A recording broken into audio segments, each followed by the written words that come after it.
A year on after the Akosombo Dam spillage, we here at Channel One and City FM continue to do our widow's mite. Let's take a look at this report. More than a year, and many have so far forgotten about the disaster that struck when the Volta River Authority spilled the dam, leading to havoc in various homes, displacing thousands of people. Today, we are handing over a market, a washroom facility, a water station to the people of New Bakpa in the Central Tongue District. The administrator of City FM and Channel One TV, Mr. Matthew Aidan, represented the managing director, Mr. Samuel Atamensa, in handing over this facility to the good people of New Bakpa. And this was the message and appreciation he extended to them for their participation and their fortitude throughout these trying times. We want you to have back your life. This may not bring all that you have lost, but then our donors and the station is saying that we thank you for your endurance, and we want to also thank you that you have been there from day one when we decided to come and put up this facility. One of the chiefs of this area, Togbi Sakpiti, he's been happy about the fact that City FM and Channel One TV came through for them. I know government have emergency plans since that day, that fateful night, that we have to do all manner of things to evacuate our people. Thank God we were able to do it successfully. Not even a single life has been lost. Today we are here. Our people have to go back to whatever they have to do to survive. I am a bit disappointed. This is the first time I wanted to express this. But lo and behold, I am happy. I am a happy man today because of City FM and Channel One. The Member of Parliament for the Central Tongue constituency, Gabi Hotoje, he noted that government has not been forthcoming with help. I want to plead with government that I need compensation for my people. I need compensation for my people. They have suffered for far too long. For the district chief executive of the Central Tongue District, Mr. Thomas Onyamo, he noted that this market is going to be expanded further and this is going to bring in revenue. For assemblies to function, we need revenue. So if a market is constructed, then it's giving it a revenue source. So it means that we can come here and tap revenue. It's going to help the assembly generate more money for other developmental projects. Thank you to the listeners of City FM and viewers of Channel One TV for your continuous support to all our initiatives. My name is Fred Tuho reporting from New Bakpa in the Central Tongue District for Channel One News.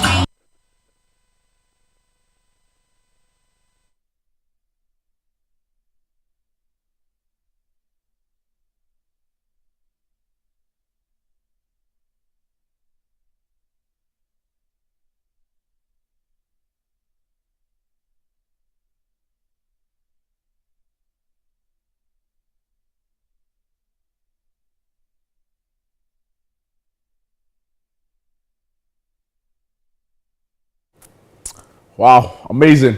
This is Sunday Breakfast. Welcome back.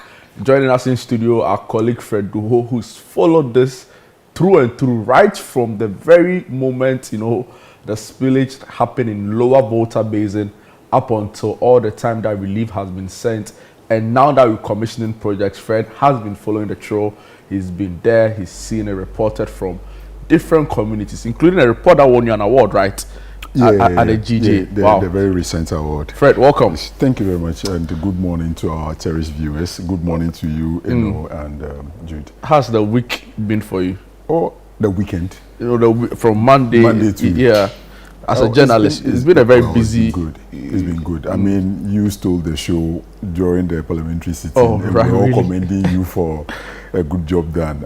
Aside that, I mean, generally, the newsroom, we are all putting our efforts together to ensure that the election coverage happens and our viewers and listeners do get the best of reports as far as news coverage, the facts are all concerned. So we are doing our bit in the newsroom. It's not anything extraordinary. These are experienced hands, you know, in the newsroom that would always endeavor to give our viewers the very best. Freddie, let's talk about when the spillage happened. Yeah. When you went there, I mean, you're from that community. Volta region. Yes, you're from the Volta region. Give us your, should I say, insight as to what you saw, the reportage, the places, because you went to some very interesting places where most cameras had not been. Tell us about that. Well, the spillage happened, let's say, October 14th is exactly 1 year. And so a number of people within those areas, I can still put on record that a number of people are still living in tents. Wow. And that should tell us that we've not really done much. The leadership in terms of political heads and administrative heads when it comes to the district assemblies and municipalities, they've also done their bit to ensure that their people do not really suffer the devastation that much. Kudos to one person I can single out to say he's done so well and he's been in constant communication and in touch with his people. Honorable Samuel Okudzeto Ablakwa, we've all seen his works. That is, there's no doubt about what he's done for his people. Even the very first year of this whole disaster, he's gone there to again, sympathize with his people and also ensure that they are okay, doing well. At least for his, we've seen. As to the rest of the places that were equally hit, You know, I saw really know Honorable what Black they've also done. post on a social, a factory he had built to help support persons who lost their livelihoods as a result of the floods. No, the factory is actually in existence. They So revamped it. it's a collaboration between some Chinese investors. And so he's made sure that some of his constituents gain employment from that place. And when the disaster also struck, he went in there to ensure that those people, their livelihood is not curtailed. And so he's been doing his bit. The other districts and MPs, maybe they may not be social media savvy, so they may not be posting DS. So ICE may not go there. really But it's what we've seen that you are talking about. We've seen is what we are talking We've seen about. the works of fact is, Honorable Okudzeto Ablakwa. He's done so well. He was at the people. the launch when we handed over the clinic. How when we many talk of the question you facilities asked, have Channel One and City? yeah, FM handed so over? when this whole disaster happened, I remember vividly that the general manager Bernard Avle and the team on the breakfast show on City FM actually launched the campaign for us to swing into action, basically to go support them with the needed need. So this is how we went about it. The very first one was food and clothing items and other relief items. Then when we realized that that was done significantly, we moved in with the medical outreach, where we did that in collaboration with the Nabita Hospital in Tema, and we had a number of medical volunteers on board. So we went to various communities to be able to screen these people, ensure that the contamination or the water that is contaminated that they've, Probably consumed or even walked that through. really do not worry them much. So that was a mitigation measure that the station took and went in to do the medical outreach. From the medical outreach, when they came back, they realized the need for a shelter. And so, don't forget, Umaru Sanda went to the Topo area where there was this pregnant woman who was barely some few weeks to give birth, and she was sleeping on the bare floor in the classroom. That really moved emotions. And so our listeners and viewers saw it and they started donating towards the shelter project. So we went into action, then they started cutting sod for the shelter project. Now we did the shelter in Topo as the first place. We went to Adan, Bando, and then we did the clinic project for the Epic Center. You know, Mepe has the largest number of affected victims. So that place, they had the Clinic. Initially, they thought that we were neglecting them. But they didn't know what was coming. What was coming. Oh, That's Charlie. the thing. You know, when the whole disaster happened, don't forget, a number of people who wanted to give them relief were going there directly. And Merefe is also closer in terms of proximity to Accra.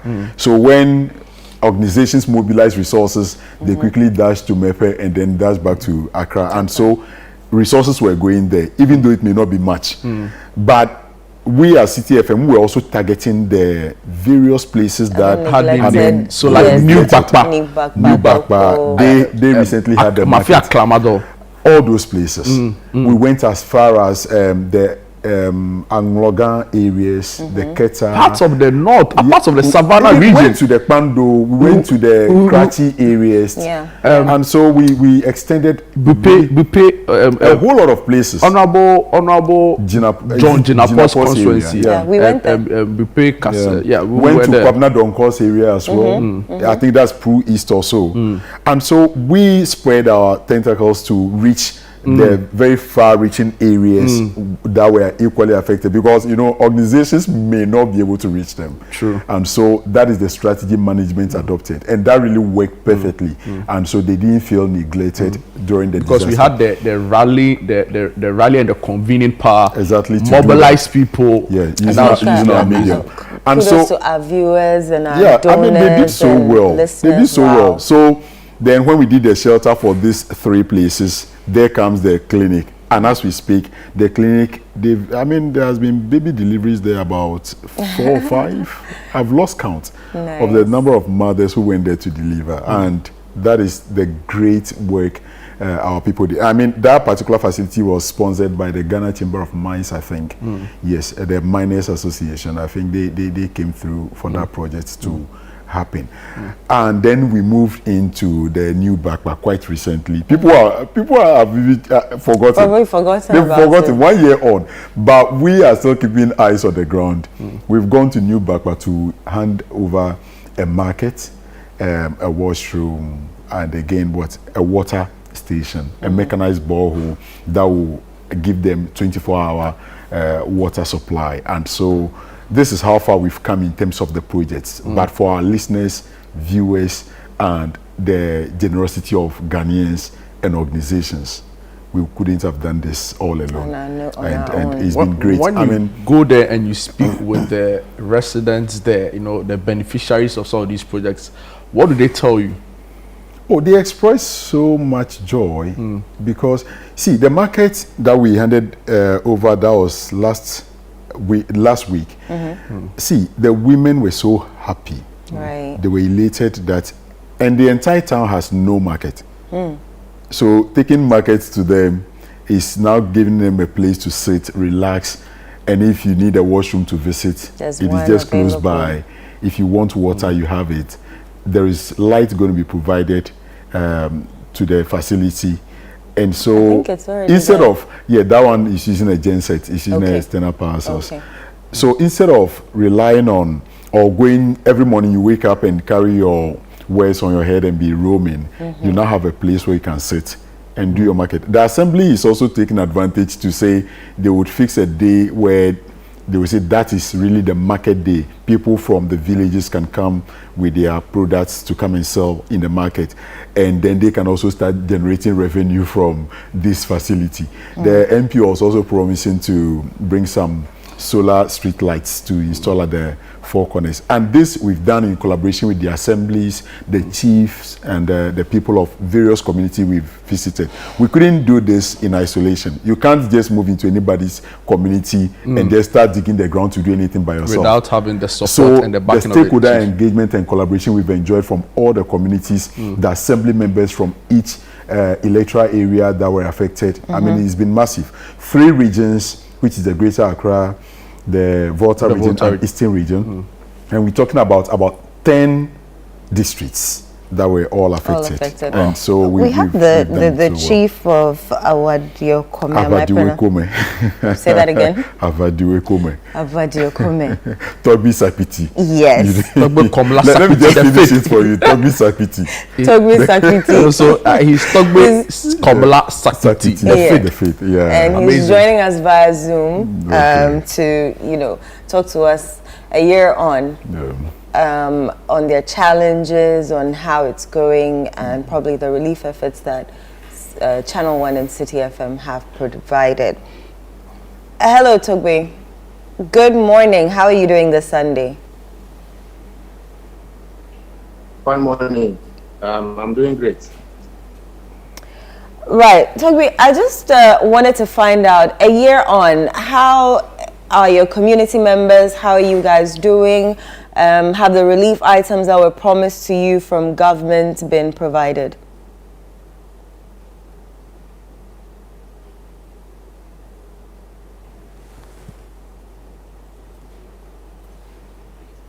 It seems we're having challenges with our network, but Fred, I'm not going to answer for Togbi. No. I'm asking you a different. Yes. I'm asking you a completely different question. When you went to New Bapa, you said people are still living in tents. Yes. Tell us about that. That is in the North Tongue district, but for the New Bapa, they've gone back to the island. The Awadio Kome that we mentioned, that place was totally submerged. Right. That was the place where you see Bernard Avla and the team on the boat that evening crossing to that island. Yeah. That island was totally submerged, and the structures there, because most of them are made of mud. They've collapsed. Right.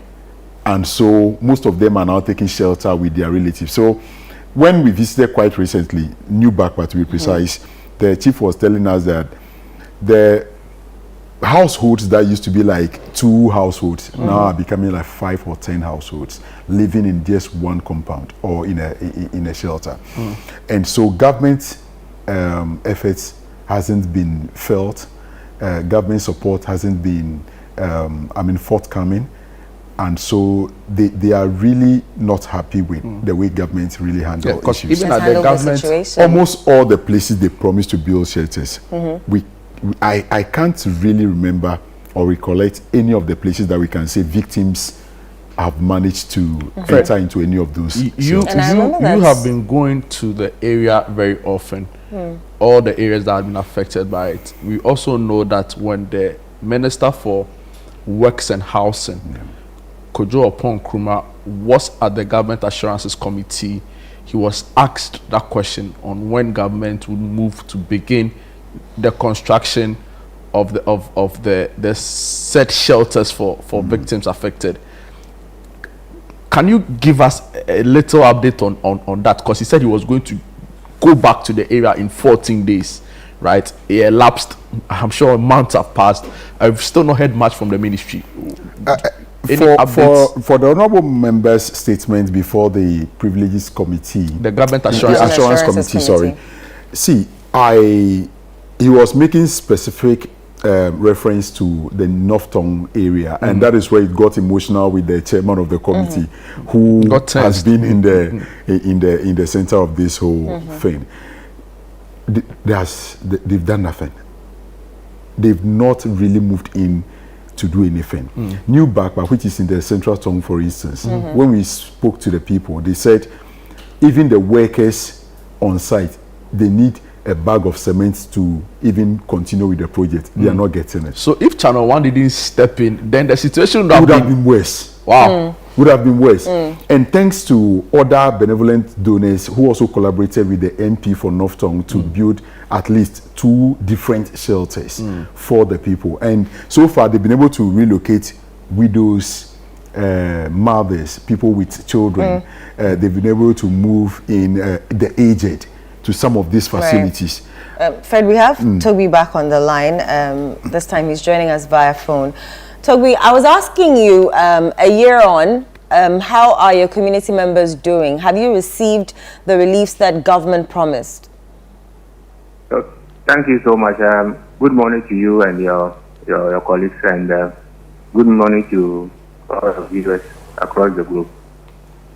First of all, I wanted to use this opportunity to thank you and the management of CTFM and ChannelOne, most especially your CEO, the assignments for coming to our aid, where we were in dire need for a lot of relief items. We appreciated it very much, and we will always be in our good books for coming to our aid. May God richly bless you. 1 year on after the flood, sometimes I have to hold myself to answer some of these questions, because as a young man, 2 years on the throne, and this is the time that I have to face life and make sure I have a very good future. There are a lot of things that I'm going through. The flood came. We have to depend on people to survive. I have nobody anywhere that will really support me during the evacuation and other things. But I have put those things behind me. 1 year on, we are just listening to people saying on their lips they are coming to do this, they are doing this, and all over on the media, most especially the Minister of Works and Housing, my very good friend Kojo Nkuma, who I may say I'm a bit disappointed in him, because we have emergency plan that the government is putting in place. What is happening to it? The Parliamentary Select Committee came to Central Town this Assembly here. They asked me some few questions, and upon my revelations to them, they told me because of what they can say I have more, so they have to invite all of us to Parliament so that they bring the minister and other people. They promised us that in 2 weeks' time, work will start for the resettlement project. In fact, it has been still 14 days, 2 months has elapsed, but still nothing is going on. So I may say 1 year on, my people are still struggling. They have to move back to make sure they have their life, but it wasn't easy. Their farmlands have been washed away by the flood, and their livelihood are totally gone. As we speak now, nothing is going on. And last time, government was able to organize some fertilizers and other things. It's rather unfortunate. We depend on the rainfall, and the rain didn't come in the major season. So we are back to square one. All those they gave us has not yielded any results. So life is very, very terrible here. But by His grace, we are managing, and I'm always giving my people hope that surely as day break and we are still counting the days, surely we will go to the promised land. That is our story. Wow. Togbe, we know that when the Minister for Works and Housing, Kojo Nkrumah, appeared before the Government Assurances Committee on some shelters government were working on for victims of the spillage, he mentioned that in 14 days at the time, they would move back to look at the various level of work happening there. And by mentioning to us that you've been quite disappointed in the response from government, what were your expectations and what was said to you that hasn't been done? I can confidently tell you that that was last week. The consultants were at the site. They promised me that last week they will come to clear the site and other things. The very day Fred who can recollect, the very day you came to commission the market here, the DP told him that they will go to sign the contract with the contractors. Then maybe that very week, before the weekend, they will come and do the site clearing. But still, it has been going on there. And it's rather unfortunate the ones that construction ambassadors and Common Fund Secretariat, they are doing the 50 units they are doing here at Bakwa. Work has come to a standstill. There's no single building material at the site that they can even use. When you talk to the contractors, they told you they will not release funds. When we went to Parliament the last time, they asked the director of works of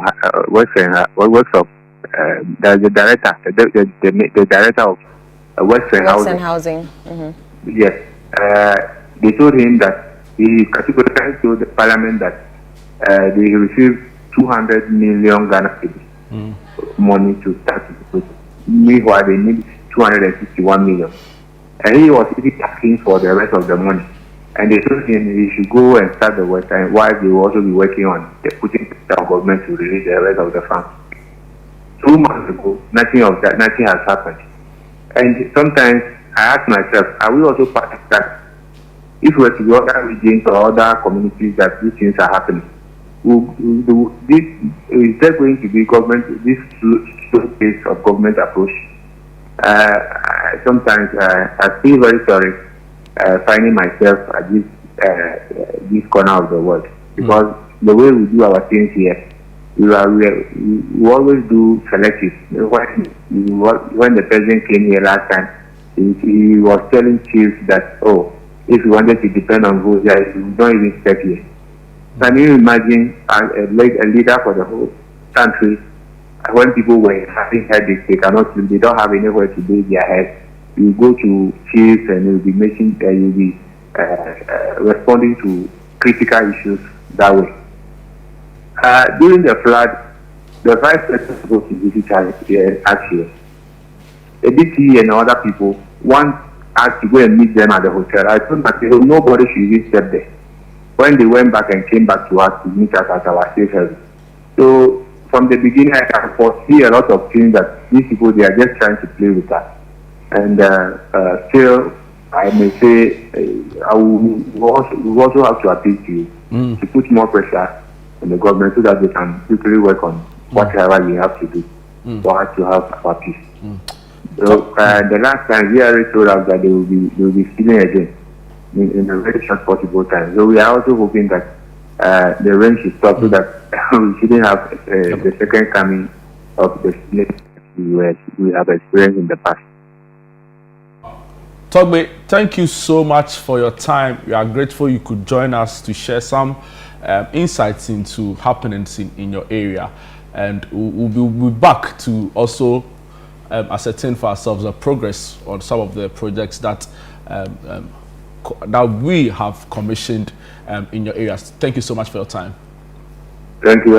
Finally, before I take leave of you, on behalf of the good people of Bapa and about Yokoma, we cannot say much. The only thing we have to say is that may God bless you. This is our story. We have a lot of things that we need to put in place. You have done a lot for us, but Oliver Chief always asks for more. In one of these days, we personally come, we see the chief of Bapa in your studios to come and say thank you for showing an appreciation. Wow. Thank you so much, Fred. We are so proud of you for coming from Central Town to be at ChannelOne and City TV. Without you, we don't know how we can write our story. Thank you so much. May God bless you. Thank you, Togbe. I'm truly grateful for that. Wow. Really grateful. Togbe, thank you so much. That should be really a proud moment for you.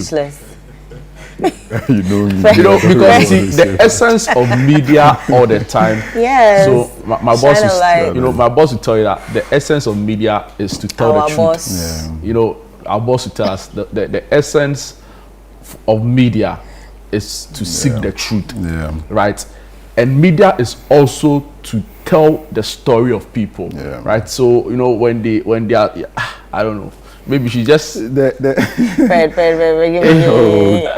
job. The fact that Toby has recognized your efforts means a lot because yes, you have really shown a torch. That was more of a highlight for me during the awards night of the GGA.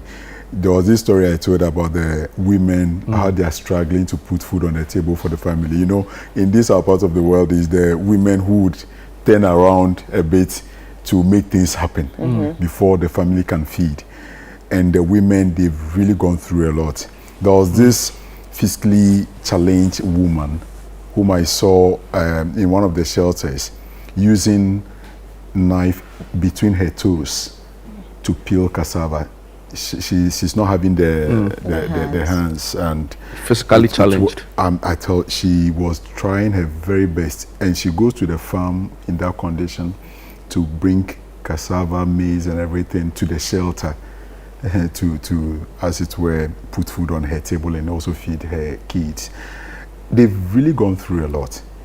The challenges they faced over the period is just one that one can really, I mean, you struggle to find words to describe what they've gone through. All the way from the Keta area, talk to the places we've mentioned.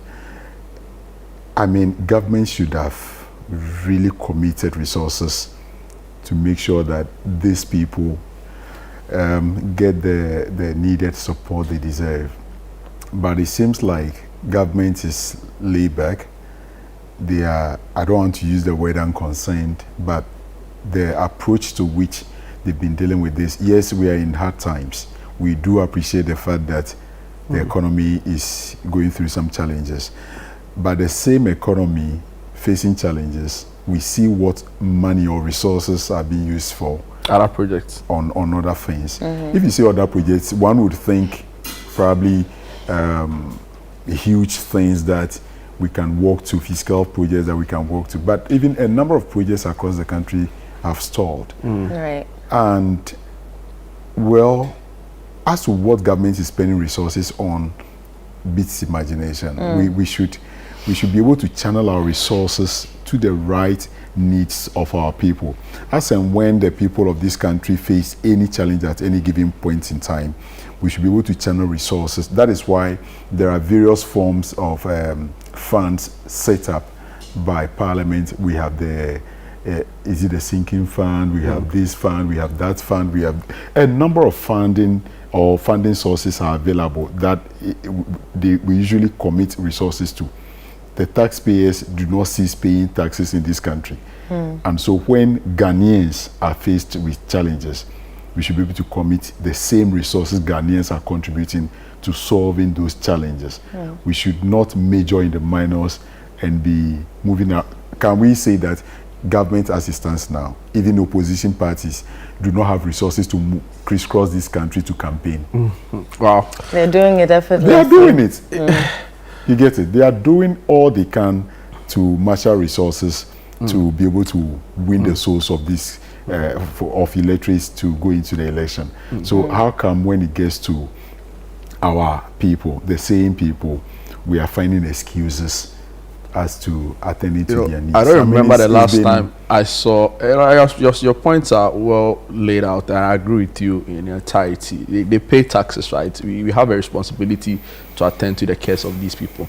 I was raising a point about the modern feel of the market. I don't remember the last time I saw a public market like that with like sinks, sinks on lighting, chandelier can be, chandelier for the on lights. It's not chandelier. Just because you were taught chandelier yesterday doesn't mean that you can be throwing the word about what is chandelier.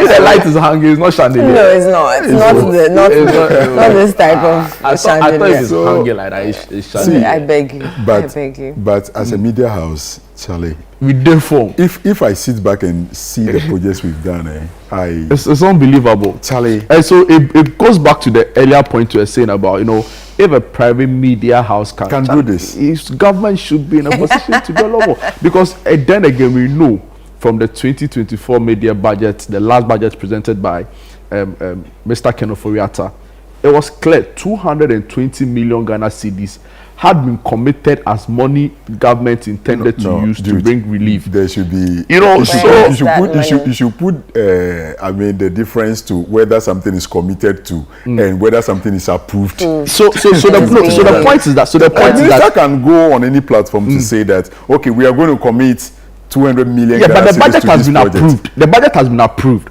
So if the budget was approved, so if the minister then did not commit the said funds that he said was going to use for a particular project for, and then it raises a different question altogether. Because if I remember correctly, Toby just said that the contractor said there were no funds available. Yeah, so that's so I think government ought to was a 200 committed solely to projects. So that is also part of relief. So we should be able to bring. Yeah, so that's so it goes back to the point I'm saying that give you. If you ask right now, they'll be able to give you a breakdown of every penny. But I've not seen that breakdown. That's the thing. So they should bring We've not seen the tangibles. We've not seen the breakdown, right? You get it. So now they should bring the breakdown and say, in our response to the Akosombo Dam, we've been able to do this. And all of this 200 million and 220 million Ghana cedis you are talking about is different from what other private sector government, because we know the VRA, for example, was helping out in certain communities, right? The MP and all of that were doing their bit. But the point is that once you've come to Parliament to tell us that you're using 220 million, you know, a year on, please come back to the people's house, go there again and tell us, okay, this is a breakdown, audited accounts, we use this to do this. Until that is done, you know, it doesn't brood well for government. The VRA itself, I think, because they are also hiding behind governments, that is why we are not seeing what they are doing. Okay, so everything is now like government is doing this, government is committing this to this. But VRA, which is the body that needs to move in to say, we are giving you this and that as compensation for the devastation, they are not forthcoming with that. So the people also tend to blame the government very often because government has overshadowed what ordinarily VRA should have done. VRA, as we speak, they generate their own revenue, manage their own affairs. I think whatever is left is probably what they also send to government as their contribution to, the amount generated. Right. If VRA is deliberate about going in as an independent organization, authority, to say, okay, this is the Epic Center. We've done our assessment. We realized that a number of houses were affected. We want to also build this shelter for you. VRA would have done that long ago. But because government is now saying, we want to do it, VRA, bring your resources. That is why we are not seeing what VRA is also doing. Right. And so it's quite difficult to say whether VRA should be held accountable or the government should be held responsible for what is happening. And so the people are in a fist. It is for us to put our heads together to say, see, the people who have been affected, as to where the resources is going to come from, let's try as much as possible to get it done. If CTFM and ChannelOne TV can build 4 shelters, a clinic, market, and all that we've done through the benevolence of people, our listeners and viewers, government with its resources should be able to do more. Should be able to do more than a private organization has done for the various communities. And so everybody will be justified to blame the government for not showing their face, not going there with the needed resources to help. And the people will also be justified to put any twist at all to it. Because, I mean... They don't have the information. They don't have information. The utterances, even at certain points in time, it's just totally uncalled for. And so, for me, I am saying, 1 year on, when you go there, the people, their livelihood has deteriorated very badly, and resources or attention must be paid to them. The promises that were made must be fulfilled. Yeah. Right. Fred, thank you so much. Like Toby said, you've shown, I remember this woman. You've shown a lot of leadership. Yeah. I mean, it's all of us at City. You know. Charles and Co. The rest of the team is the entire newsroom. But waking up at dawn to go there. Travel I and remember come when back we went there to tell various stories in different communities. It's crazy. And we ended up doing CNR from the field. I mean, sometimes we need to show people the behind the scene of what happens before they see certain beautiful things on TV. I mean, it's not always easy like that. It's not a bed of roses. Fred is my guy, you know. Fred is my guy. It's not easy like that. It's not a bed of roses. I am your guy. on a positive note, not on your. And before he drives into a different, his mischievous ways. Thank you so much. Thanks to our viewers. Thanks to our viewers. To our listeners. Thanks and to all thanks our to donors. all the companies, the donors, for coming through for us. We are truly grateful. Yeah. And for the people of all the affected areas, especially the epicenter, North Tong, Charlie, your resilience would pay off one day. Just be strong and let's be hopeful that things will get better. It certainly will. Yeah, and there's a message here. It says, City FM and ChannelOne TV, you guys are amazing. God bless you and your donors. But for you, I wonder who the you he's talking about is. No, so he said that, but for you, the other one, the other one, the one 200 million. But kudos to us, because I'm part of an organization that cares and does a lot for people.